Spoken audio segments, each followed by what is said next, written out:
Welcome. Today we're going to discuss toxic positivity. In the law of attraction movement and just the positivity movement, you see both sides of it. On one hand, you can actually be so down that you cannot think positively. And in that instance, being told that the negative thoughts are going to create a negative life for you, it's incredibly painful and it really sucks. And it doesn't even help you. It's not like you hear that and then you perk right up and be positive. No, you just go even more into depression. So there are moments definitely where positivity really doesn't help. And even for me, like I notice when people are explaining how you talk to the universe, they love to say, don't ask for negative things. Like, don't say, I don't want this and I don't want that.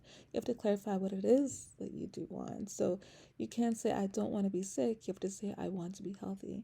I mean, that might make sense, but sometimes it's really just easier to say what you don't want than it is to say what you do want. And being told that if you say what you don't want, then you will get that because the universe doesn't hear the word not. So if it's like, I don't want to be sick, they don't hear the word not, so they just hear, I want to be sick. And that's not very useful. That's kind of a little irritating. But at the same time, positivity is immensely powerful. Immensely powerful. It's very transformative. So if you can be positive, do so.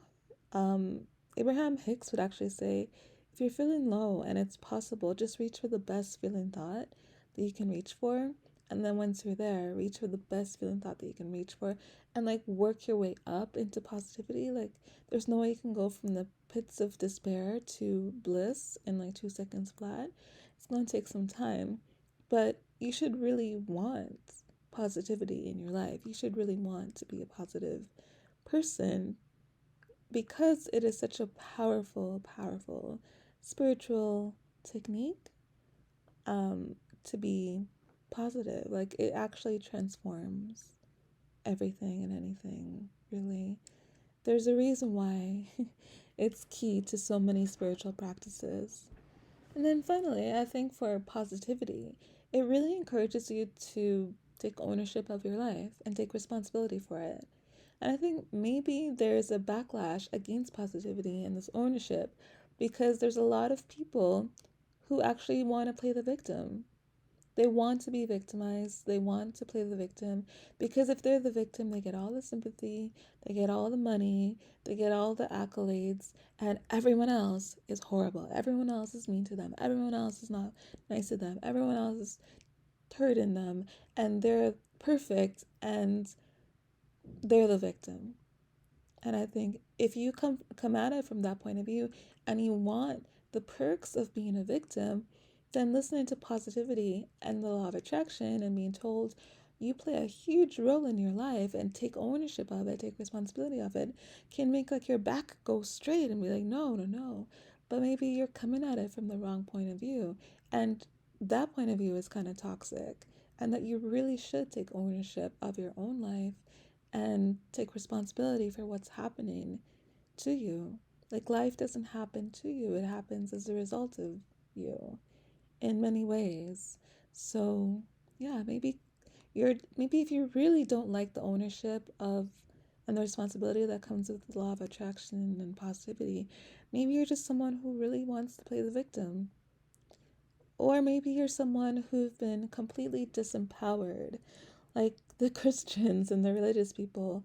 The idea of you being the captain of your own ship, of you being the captain of your own life. It's like, no, no, no, honey. No, God is in control of my life. And I have to graciously accept whatever He does for me. I don't take responsibility of my life. God has taken responsibility for my life. So God decides what happens to me, and so that's what happens to me. And hearing that you take responsibility and take ownership of your life is just antithetical to everything being a Christian kind of stands for. Like, no, that's not true. God takes responsibility, not me. So yeah, I can see backlash coming from two different areas. The people who don't want to take ownership, they love playing the victim, and the people and the culture that sees it as normal.